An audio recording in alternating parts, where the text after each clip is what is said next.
Buenas tardes, hoy en Viajando con Sofía tenemos a Javier Ruiz, un maestro de Educación Física y Educación Primaria, que nos va a hablar sobre la realidad que vive él en su aula con la discriminación en la discapacidad. Buenas tardes, Javier. La primera pregunta que te queríamos hacer es ¿qué es para ti la discapacidad?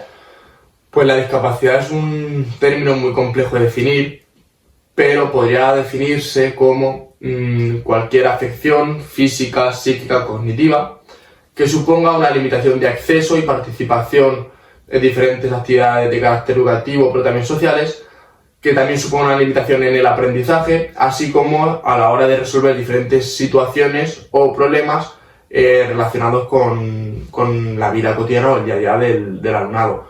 Para mí la discapacidad podría ser algo así. También nos gustaría saber qué tipo de alumnado tienes y cómo es tu clase. Pues yo ahora mismo soy tutor de primero de primaria y también doy educación física a los diferentes niveles de primaria. Concretamente voy a hablar de eso, de primero de primaria, porque tengo un alumno con autista. Es una clase de 14 niños de entre 6 y 7 años. Y luego también es una clase muy polarizada, tiene muchos ritmos de aprendizaje. La mitad del alumnado es de origen marroquí, con el tema del desconocimiento que tengo, hay mucho desconocimiento del idioma. Entonces es una clase un tanto compleja. También tengo un alumno con altas capacidades. Y luego, en relación a la temática de esta entrevista, pues destacar el nivel de quinto de primaria, en el que también, en educación física, que es lo que yo imparto, en ese nivel tengo un alumno también con autismo. Entonces eso, son clases un tanto complejas, con ratios bajos, pero con alumnos con discapacidad. Y en relación a estos alumnos con discapacidad, ¿crees que existe discriminación hacia ellos?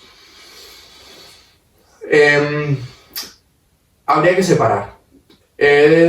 Bajo mi punto de vista, o lo que yo estoy observando este trimestre, es que en el primer nivel de primaria, en el que tutorizo, no considero que en relación con la discapacidad, es decir, con el alumno con autismo, en este caso el de quinto y el de primero y quinto, en el de primero no considero que haya discapacidad, más bien todo lo contrario, es un alumno que está incluido perfectamente con sus compañeros, se lleva muy bien, le cuidan mucho.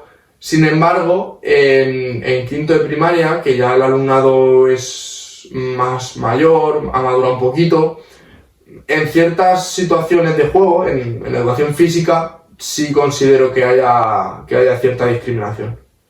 Vale, ¿y sabes por qué motivos hay discriminación hacia este alumnado? Pues en base a lo que yo estoy trabajando y lo que yo conozco, como he dicho, en primero de primaria no entro porque no considero la discriminación, en quinto por ejemplo sí. Es un alumno que no le gusta mostrarse socialmente, le cuesta mucho relacionarse, no tolera mucho la frustración, el perder. Entonces, claro, los niños, quinto de primaria, 10 años, suelen ser muy competitivos. Entonces, claro, cuando tenemos un alumno que en ciertos momentos se frustra, deja de jugar, no les interesa tenerlo en su equipo. 2, cuando hay que hacer algo en grupos y tiene que ser visible, el niño se paraliza totalmente y se frustra. Tampoco lo quieren en su equipo y al final es un niño que en ciertos momentos desconecta, que no se comunica. Entonces, evidentemente, es un alumno que tiene muchas dificultades para relacionarse con el resto y que no encaja bien. Entonces yo creo que esos son los principales motivos de su discriminación. 1, que no le gusta exponerse, que no tolera la frustración y que en ciertos momentos desconecta y quizá en muchos momentos no es capaz de comprender todo igual que el resto. Vale, y viendo que esta situación es algo inadmisible en las aulas, como docente, ¿cómo gestionarías o cómo gestionas estas situaciones de discriminación en tus clases? A ver, primero hay que tener en cuenta que no hay que gestionar situaciones de discriminación, sino incluso cuando no las hay también hay un trabajo, hay un refuerzo que se hace para prevenirlo. En primero de primaria yo, por ejemplo, que es con lo que paso la mayor parte del tiempo, la manera de trabajar o gestionar la no discriminación en el aula son 3 claves para mí. 1, hablar, el diálogo, intentar comunicarme con al alumno con autismo y con el resto explicándoles pues que un niño comprende esto de una manera, su manera de relacionarse es diferente quizá a la nuestra, lleva otros ritmos, y simplemente que los alumnos comprendan que no todos somos iguales, ni mejores ni peores, que no somos iguales. Entonces para mí eso es como la base.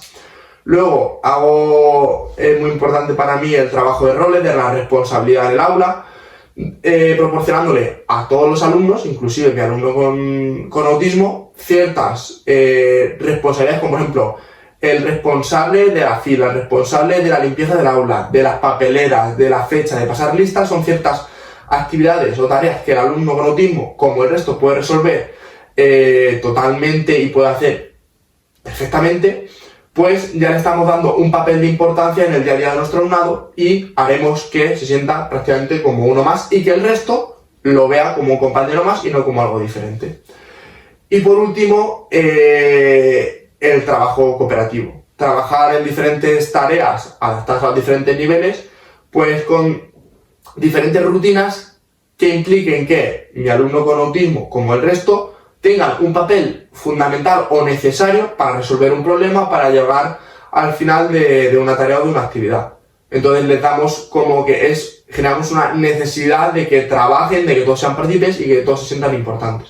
Para mí son las tres maneras en las que yo hago un poco la prevención y la gestión de posibles situaciones de discriminación en el aula. Y también me gustaría, por otro lado, saber, como opinión personal, ¿crees que existe mucha discriminación a las personas con discapacidad en las aulas? Yo creo que todo va evolucionando. Cuando nosotros nos ponemos en infantil, yo creo que al final todos los niños se ven iguales, son amigos, no distinguen, ¿vale? Entonces yo creo que los primeros niveles en infantil, los primeros niveles de educación primaria, que como tal no existe una discriminación, puede ser más afín a un niño o menos afín, pero tú no vas a juzgar a un niño por una discapacidad, porque realmente los niños a esas edades les cuesta comprender todo el tema de la discapacidad, ¿no? Entonces yo me llevo bien contigo, me caes bien, nos entendemos, jugamos. ¿Que no? Pero yo no lo trataría como un tema de discapacidad. Tercero, cuarto, quinto, ya sexto de primaria, incluso al instituto, podría decirse que sí. Y creo que es mucho más frecuente los últimos niveles que los primeros niveles de educación primaria. Yo, lo poco que he visto este año, sí he visto discriminación en los últimos niveles de primaria, en cambio en los primeros, no. Claro, al final es un aspecto que hay que trabajar bastante con ellos. Y bueno, para finalizar esta entrevista, nos gustaría saber qué consejo le darías a los futuros docentes para saber abordar una situación en la que exista discriminación a personas con discapacidad. Pues, ¿qué consejos? Pues mira, probablemente el primero que daría es que, a modo general, la discapacidad lo vean como algo normal, lo normalicen, porque más que una discapacidad yo lo entiendo como una capacidad diferente. Quizás no eres capaz, un niño no es capaz una niña es capaz de comunicarse al mismo ritmo o de los mismos mecanismos que otros, quizás no comprende los mensajes de una manera, pero sí de otras, o aprende con un recurso pero no con otro. Entonces lo vería más como algo normalizarlo, no tener miedo, no tener un rechazo a este tipo de niños. Luego, el segundo consejo que les daría es que prueben a trabajar de diferentes maneras en el aula, que siempre a ese alumno con discapacidad, en el momento en que podamos ver que no esté en discriminación, como que le ayudemos, que le demos unos roles, que lo hagamos sentir importante, que lo hagamos sentir partícipe. Y por último, utilizar el juego, ya sea en educación física, en primero, segundo, tercero, en cualquier nivel de primaria, utilizar el juego cooperativo, para que los alumnos entre sí se vayan conociendo, vayan aprendiendo, y que al final, si un niño, en mi caso con autismo, no es capaz de comunicarse igual que hacen el resto de los compañeros, pues a través del juego, a través de ciertas rutinas, al final vamos a acabar entendiéndonos. Entonces, sobre todo, mucho ensayo y error, y normalizarlo. Y yo creo que con esos tres consejos, supongo que habrá muchos más que dar, y habrá personas que estén más capacitadas para darlo, pero serían los tres consejos que yo daría. Pues muchísimas gracias, Javier, por esta entrevista. La verdad que nos ha ayudado muchísimo. Y nada, esperamos poner fin a esta discriminación que existe a las personas que tienen algún tipo de discapacidad y destacar pues la frase que dice él, de que no son personas con discapacidades, sino que tienen distintas capacidades y nada, que debemos ponerle fin a esta discriminación. Muchas gracias por la entrevista. Nada.